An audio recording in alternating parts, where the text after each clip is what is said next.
माननीय मुख्यमंत्री जी श्री सूर्यकांत जी केलकर और श्री सुरेश देशपांडे जी का स्वागत करेंगे। आपातकाल में लोगों को प्रेरित करने का जो काम किया, ये अद्भुत काम था। ऐसे हमारे और भी लोग हैं, भोपाल के विभीषण सिंह जी हैं, नारायण प्रसाद जी गुप्ता जो नहीं अब रहे, उन्होंने भी पूरे समय भूमिगत रह के लोगों को प्रेरित किया। प्यारेलाल जी खंडेलवाल, ऐसे अनगिनत लोग हैं जिन्होंने आंदोलन के लिए लोगों को प्रेरित किया था।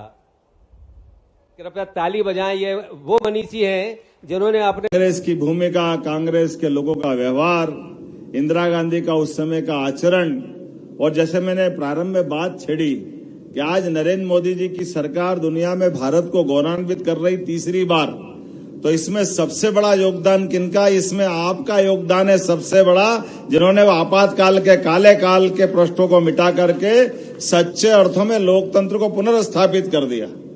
हम केवल कल्पना करें कि वो 75 का आपातकाल कोई कारण से आपका संघर्ष नहीं होता तो कितने साल हुए थे आजाद हुए को देश को? 20 साल तो हुए ही थे। आज पाकिस्तान की हालत क्या है? पाकिस्तान की हमारी दोनों की एक जैसी हिस्ट्री है, दोनों अंग्रेजों के चंगुल से तो आजाद हुए, लेकिन काल के प्रवाह में वहां लोकतंत्र की हत्या हो गई और जो भी हुआ है। और आज पाकिस्तान किस मोर्चे पे, किस मुहाने पे आके खड़ा है? वहां के अंदर की आवाजें क्या आ रही है? लेकिन उसके उल्टे आपके इस संघर्ष के कारण से सारी की सारी व्यवस्था सुव्यवस्था में बदली। दुनिया की सबसे अनुशासित फौज गर्व से आज हमारे साथ खड़ी है। जोरदार अभिनंदन करो आपने लोकतंत्र को गौरवान्वित करने वाले सभी सशस्त्र बलों के लिए, जिन्होंने उस लोकतंत्र के अंदर आपके संघर्ष का सम्मान किया।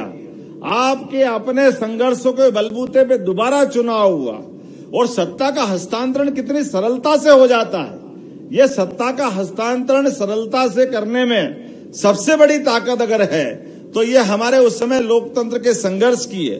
दुनिया भी जानती है। अरे यही तो कारण है आज दुनिया का सबसे बड़ा लोकतंत्र अपनी अनुसूचित जाति की बहन को राष्ट्रपति जैसे पद पे देख करके गौरवान्वित होता है। ये सबसे बड़ा कारण है। तो ये हमारे उस संघर्ष के ऐसे कई उदाहरण भर पड़े। अभी अभी आपको जानकारी बता दूं, मैं जहां से आ रहा हूं वहां निर्वाचन चल रहा था और निर्वाचन में यही नाटक आप भी समझते हो, जो मैंने मुहावरा बोला वही वाला हिसाब है कि एनडीए के सामने एक घमंडिया गठबंधन बना और घमंडिया गठबंधन ने अपना नाटक कर कुरा के ये इनके प्रकार सारी ताकत लगा ली। और ये भी हमारा सौभाग्य है कि आज एनडीए की ताकत के भरोसे यशस्वी प्रधानमंत्री तीसरी बार प्रधानमंत्री बने, तो अब उनको रोज नाटक करना है। नाटक के प्रकार भी कैसे कैसे हैं। अभी बीच में से अच्छा भाषण में एक विषय आया कि अगर वो सीट जीत गए तो ईवीएम भूल गए, अगर ये हार जाते तो ईवीएम जवाबदार। उनके खिलाफ कुछ भी बात हो जाए तो वो तुरंत बहाने ढूंढ के चलते हैं। हमारे अपने राजगढ़ के चुनाव में उनका हम 400 प्रत्याशी खड़े करेंगे। अब 400 तो मिले नहीं, तो अब फालतू की बात करते हो। लेकिन अब चुनाव आपने सबने जिस ढंग से 29 का 29 जिताया, मैं आपका स्वागत करता हूं, अभिनंदन करता हूं। ये आप सबकी देन है, आप सबकी पुण्य है।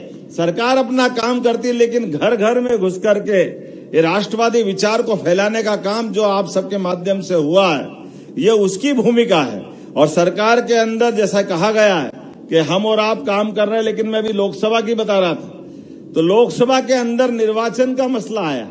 अपना फॉर्म भी भरा, उनका भी भरा, हमारा उम्मीदवार डिक्लेयर हुआ, उनका उम्मीदवार भी डिक्लेयर हुआ। और आज आनंद आया, ओम बिरला जी ने जैसे निर्वाचितों के पहला भाषण दिया, उन्हें लोकतंत्र सेनानियों के उस समय के संघर्ष को याद किया कि ये उनकी देन है, ये उनका नमन है, उनका सम्मान है। और जैसा होता है, जैसे ही वो बोले कि वो सारे के सारे मैदान छोड़ के भागने लगे, क्योंकि उनको पसंद न तब था ना आज था। वो जो एक दुर्भाग्य के साथ होना तो ये चाहिए कि काल के प्रवाह में इतने